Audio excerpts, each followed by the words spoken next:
अस्सलाम वालेकुम व्यूअर्स, मैं हूं Shakir Solanki. Viewers, election commission of Pakistan ने पीटीआई पंजाब असम्बली के 25 अरकान सूबाई असम्बली को डी-सीट करने का नोटिफिकेशन आज जारी कर दिया है। 25 अरकान में से 20 अरकान जो हैं वो जनरल नशस्तों के हैं और 3 अरकान जो हैं ख़वातीन हैं मखसूस नशस्तों पर, 2 अरकान जो हैं वो अक़लियती नशस्तों पर हैं। तो इन सब का नोटिफिकेशन जारी कर दिया है आज इलेक्शन कमीशन ने। दूसरा, पीटीआई ने इलेक्शन कमीशन से रुजू किया है कि वज़ीर आला पंजाब हमज़ा शहबाज़ को काम करने से रोका जाए, क्योंकि वो अब वज़ीर आला नहीं रहे, अब वो अक्सरियत खो चुके हैं इलेक्शन कमीशन के फ़ैसले के बाद। यानी 25 अरकान के डी-सीट होने के बाद वज़ीर आला पंजाब हमज़ा शहबाज़ अपनी अक्सरियत खो चुके हैं। इसीलिए पीटीआई ने आज इलेक्शन कमीशन में दरख्वास्त दायर की है, ख़त लिखा है, बल्कि फैसल चौधरी हैं पीटीआई के वकील, उन्होंने।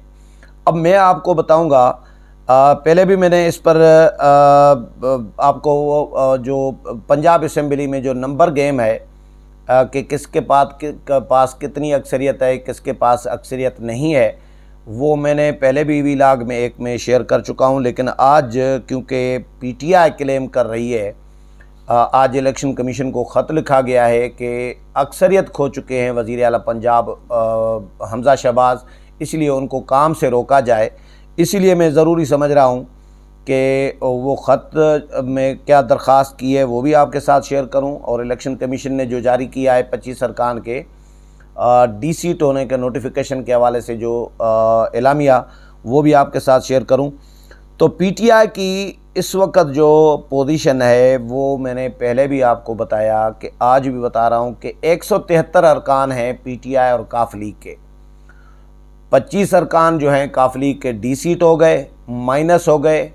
अब 25 के माइनस हो जाने के बाद 163 या 162 अरकान बनते हैं पीटीआई के, और 10 अरकान हैं काफ लीग के। टोटल 162 या 173, कुछ 72 कह रहे हैं, कुछ 73 कह रहे हैं, क्योंकि इनमें ज़ाहिर है बहुत सारे अरकान का इशू चल रहा होता है, नाराज़गियाँ चल रही होती हैं, कोई कहीं जा रहा है, कोई कहीं जा रहा है, तो ये एक आधा मेंबर आगे पीछे हो रहा होता है। इसीलिए एक दिन 173 होते हैं तो दूसरे दिन 172 होते हैं, फिर तीसरे दिन 173 होते हैं। ये इस तरह आनियाँ जानियाँ आँख मचोली जो है मेंबरान की चल रही होती है। तो पीटीआई के 172 नहीं, चलो 73 कर दें काफ लीग समेत, और हमज़ा शहबाज़ के पास हैं 177। एक मेंबर माइनस कर दें कल जिसने इस्तीफ़ा दिया है नून लीग का, बाकी भी उसको माइनस करने के बावजूद भी 176 अरकान बनते हैं। तो ये जो रिज़ाइन कर गया ये पीटीआई में तो शामिल नहीं हुआ ना, ज़ाहिर है। तो पीटीआई के तो उतने ही रहे 172 या 173। ये नून लीग का माइनस हुआ, हमज़ा शहबाज़ का माइनस हुआ, तो हमज़ा शहबाज़ के 176 अरकान बनते हैं। 3 अरकान और नाराज़ हैं, और उनके लिए उनको माइनस इसलिए नहीं किया जा सकता क्योंकि वो या तो रिज़ाइन करें तो माइनस हो सकते हैं, या फिर दूसरी सूरत नहीं है। पीटीआई में ये जा नहीं सकते, पीटीआई को सपोर्ट कर नहीं सकते, क्योंकि पीटीआई को सपोर्ट करेंगे तो ये डी-सीट हो जाएंगे, इनका भी हशर वही 25 अरकान जैसा ही होगा। इसीलिए इनको आप नून लीग में ही काउंट करेंगे। हमज़ा शहबाज़ अभी भी अपना काम कर रहे हैं बतौर वज़ीर आला, और हुकूमत संभाली हुई है। तमाम आइनी गैर आइनी रुकावटों के बावजूद जो परवेज़ लाई साहब स्पीकर पंजाब असम्बली, या सदर ममलिकत आरिफ अलवी, या गवर्नर साबिक जो हैं उमर सरफराज चीमा, या पीटीआई जो रुकावटें डाल रहे हैं, उसके बावजूद हमज़ा शहबाज़ अपना काम जारी रखे हुए हैं। काबीना ने हल्फ नहीं उठाया उनकी, वो इसलिए क्योंकि आइनी और गैर आइनी जो रुकावटें डाली जा रही हैं उसकी वजह से। तो नून लीग के 160 अरकान हैं जी, टोटल 165 हैं, उनमें से एक रिज़ाइन कर गया, 164 बच गए। 164 में से 4 या 3 नाराज़ हैं, तो उन समेत 165 बनते हैं। तो 164 नून लीग के अभी काउंट करें आप 165 न करें, 7 पीपल्स पार्टी के, 1 राहे हक पार्टी का और 4 आज़ाद, ये भी हमज़ा शहबाज को सपोर्ट कर रही हैं, तो ये टोटल 176 बनते हैं। तो ये जो फैसल चौधरी साहब हैं वकील, जिन्होंने इलेक्शन कमीशन को, चीफ इलेक्शन कमिश्नर को ख़त लिखा है कि हमज़ा शहबाज को काम करने से रोका जाए क्योंकि वो अक्सरियत खो चुके हैं, तो अक्सरियत नहीं खोई अभी तक वज़ीर आला ने, क्योंकि अक्सरियत खो चुके होते तो उनको फौरी तौर पर रिज़ाइन कर देना चाहिए था, लेकिन उन्होंने रिज़ाइन इसलिए नहीं किया क्योंकि वो समझ रहे हैं कि उनके पास अक्सरियत अभी भी है, पीटीआई के पास अक्सरियत नहीं है, परवेज़ इलाही के पास अक्सरियत अभी भी नहीं है।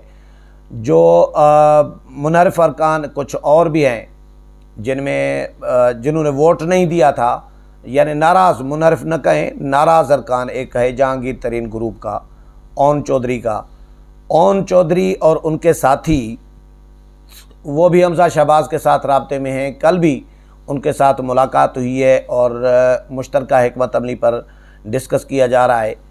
तो चाहे वो पीटीआई के प्लेटफार्म से हैं, वो हमज़ा शहबाज को अब दोबारा वोट की अगर ज़रूरत पड़ गई या एतमाद के वोट की ज़रूरत पड़ गई तो वो वोट नहीं कास्ट कर सकते। अगर कास्ट करेंगे तो उनका काउंट नहीं होगा, ये सुप्रीम कोर्ट का फैसला है।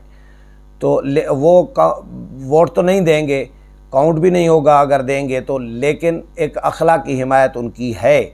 अगर अखलाकी हिमायत या प्रैक्टिकली हिमायत न भी करें तो भी हमज़ा शहबाज के पास अपनी अक्सरियत इस वक्त मौजूद है, तो इनके ख़त की कोई अहमियत नहीं बनती। जो पीटीआई ने ख़त लिखा है, पीटीआई के वकील ने इलेक्शन कमीशन को कि हमज़ा शहबाज को रोका जाए, मैं आपको थोड़ा सा पढ़कर सुनाता हूँ।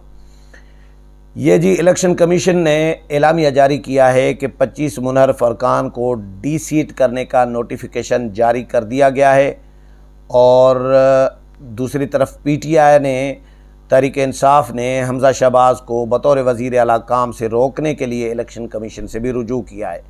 तहरीक इंसाफ के 25 मुनहरिफ अरकान को डी-सीट करने का नोटिफिकेशन जारी कर दिया गया। इलेक्शन कमीशन की जानिब से जारी एलामिया में कहा गया है कि ख़वातीन की मखसूस नशस्तों और अक़लियती नशस्तों पर मुंतखब होने वाले मुनहरिफ अरकान को भी डी-सीट कर दिया गया है।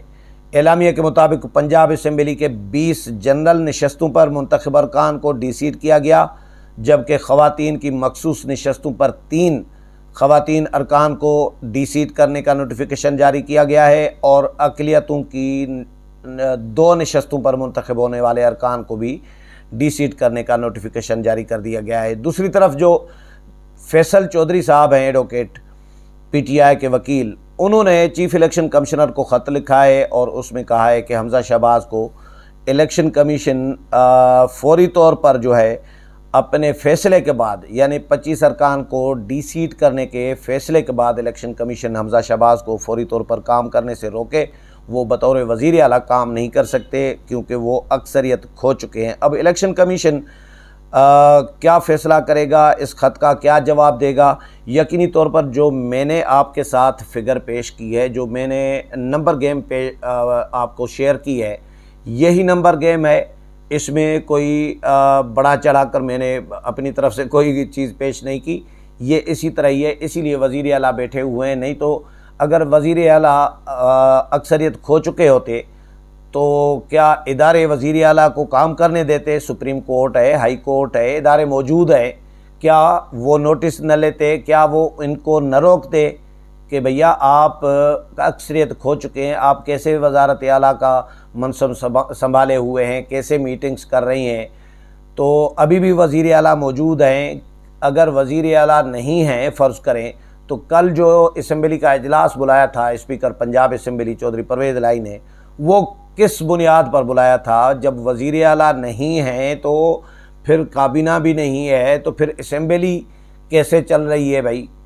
तो वो तस्लीम कर रही हैं, इनडायरेक्टली अपने अमल से तस्लीम कर रही हैं, काफ लीग भी और पीटीआई भी, कि वज़ीर आला के पास अक्सरियत मौजूद है। लेकिन क्योंकि रुकावटें डालनी है, क्योंकि तंग करना है, मसले मसाइल पैदा करने हैं, इसलिए इन्होंने इलेक्शन कमीशन को ख़त लिखा है कि वज़ीर आला को रोका जाए। अब देखते हैं इलेक्शन कमीशन इस पर क्या फ़ैसला करता है। इस हवाले से मज़ीद जो भी अपडेट आएगी वो भी आपके साथ शेयर करूँगा। उम्मीद है प्रोग्राम पसंद आया होगा। अगले प्रोग्राम में फिर मुलाकात होगी, तब तक इजाज़त चाहता हूँ। अल्लाह हाफ़िज़।